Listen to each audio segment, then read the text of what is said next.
Hey guys, it's me, Kari, creator of Rad and the Rest Stories, and this is my interview. I decided that if I was gonna ask all these amazing people to get vulnerable and share so much of themselves, I probably gotta do it too. The interview format's gonna be exactly the same, but I might add a little bit more commentary about the questions as we go along. So here we go. My answer for this has changed since starting this project. The thing that I find most beautiful in the world right now is vulnerability. Real vulnerability is hard. I think one of our fundamental needs as humans is to feel understood. Like, I don't need you to fix my problem. I just need to know that you understand my problem and that I'm not alone. That only happens if people are open and they let go of their ego and they allow the world to see them be vulnerable. It's hard, but it's important. Health, specifically mental health. I suffer from pretty severe adult ADD, OCD, and anxiety. I wasn't diagnosed with ADD until I was 21, and OCD was about 5 years later, but when I finally was diagnosed, it was kind of like, oh, yeah, okay, yeah, now I get it. Like, everything just kind of made sense. One of the most frustrating parts about that, and I think all mental health issues, is the stigma and the misunderstanding and the misinformation. I would dare say that the majority of people, their preconceived ideas of what ADD and OCD are wrong. Now more than ever, it's a struggle. I am no longer taking the medications designed to alleviate some of the symptoms, not by choice.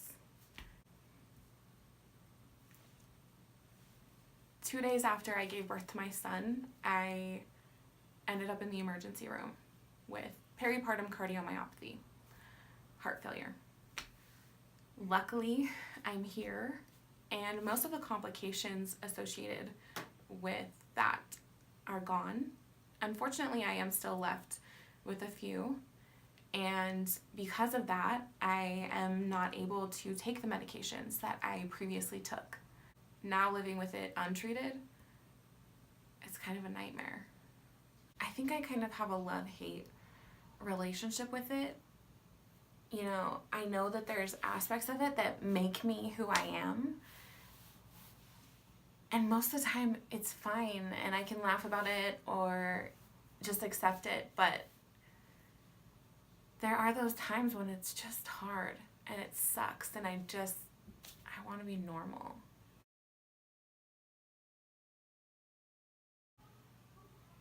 Motherhood. And I just gotta say, I didn't want this to be my answer.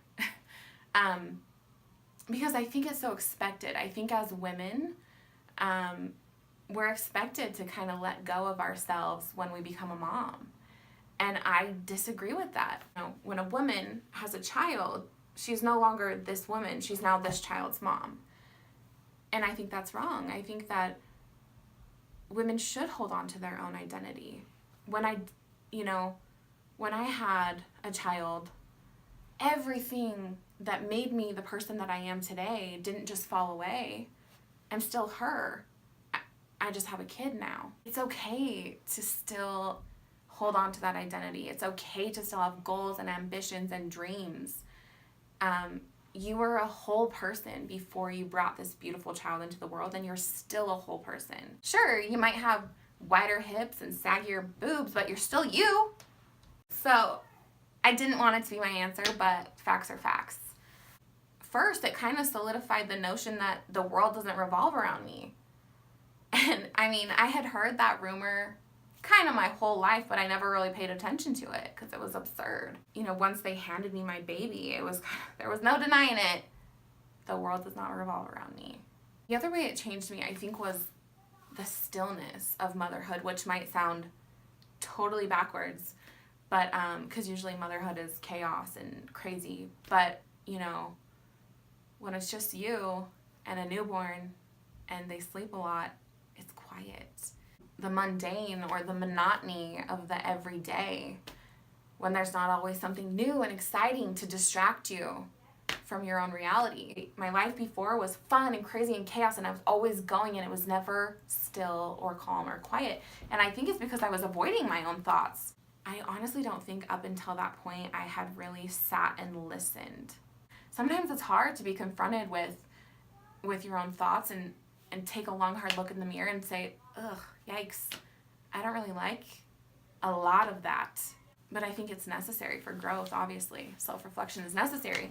You can ask anyone, you know, who knew me before kids. I'm a lot different. I think I've always pretty much been unapologetically myself. It's just now looking back at like former me, I'm like, maybe you should have been a little bit more apologetic. I'm just a lot nicer now. I'm a lot less reactive.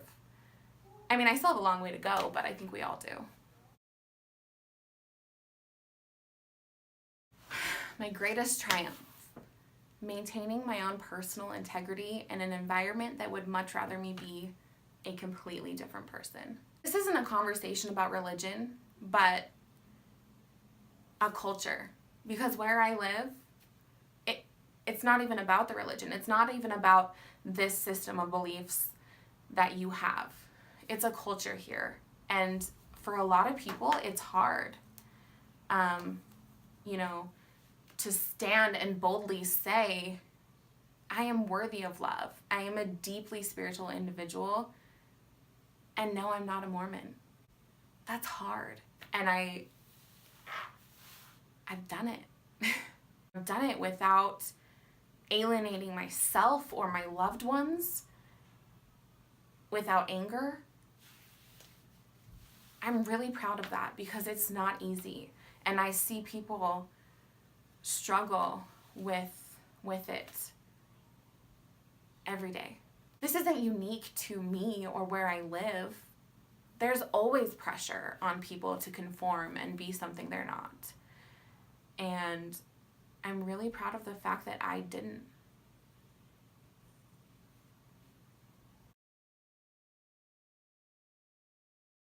Stop thinking about yourself so much. Nobody cares what you look like except for you. And if you stop worrying about it and thinking of yourself, there's way more room and way more energy to think of other people and serve them and love them. Just let it go. You're perfect, just how you are.